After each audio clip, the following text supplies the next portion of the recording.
श्री गणेशाय नमः। हरे कृष्ण मंडळी हो, सनातन सार यूट्यूब चॅनलमध्ये आपले सर्वांचे स्वागत आहे।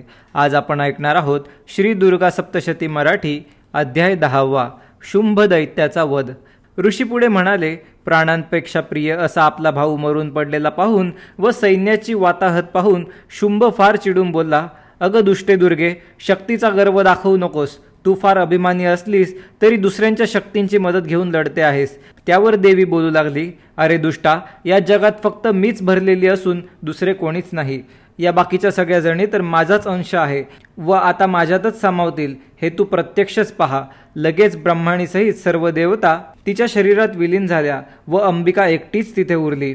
देवी म्हणाली, मी माझी सर्व रूपे आवरली आहे, रणांगणात आता मी एकटीच आहे, तर आता चल व युद्धासाठी तयार हो।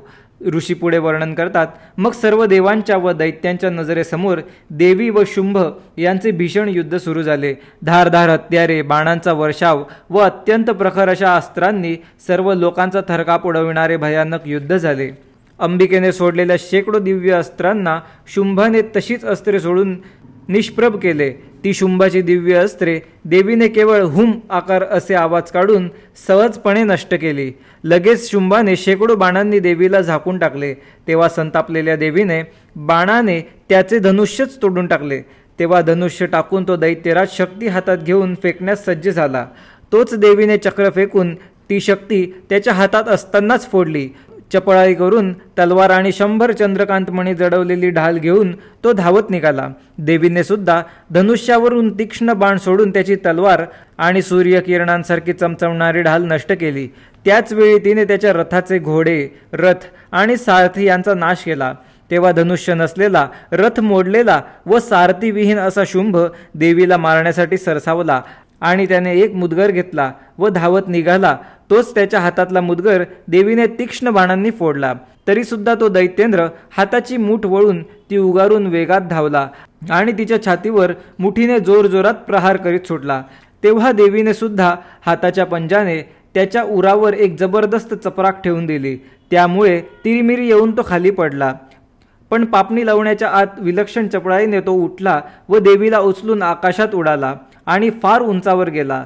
तिथे सुद्धा ती निशस्त्र चंडिका त्याच्याशी लढू लागली।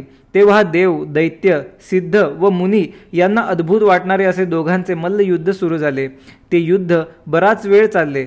मग अंबिकेने त्याला वर उचलला आणि गरागरा फिरवून जमिनीवर दणकण आपटला। तो दैत्य आपटला जाऊनही पुन्हा चपळाई करून उठला आणि मूठ उगारून देवीवर धावला। त्या दैत्य राजाला येताना पाहून देवीने शूळ उचलला आणि जोराने त्याच्या हृदयात खुपसून जमिनीवर पाडला। देवीच्या शूळाने हृदय फाडून तो निष्प्राण झाला आणि पर्वत, समुद्र, द्वीपकल्प व पृथ्वीला हादरे देत जमिनीवर पडला। तेव्हा त्याच्या मृत्यूमुळे सर्व वातावरण प्रफुल्लित झाले, सर्वत्र शांतता पसरली आणि आकाश निर्मळ झाले। पूर्वी उल्कांसह उत्पाती मेघ उत्पन्न झाले होते, ते सर्व विरून गेले व नद्या निर्वेदपणे वाहू लागल्या।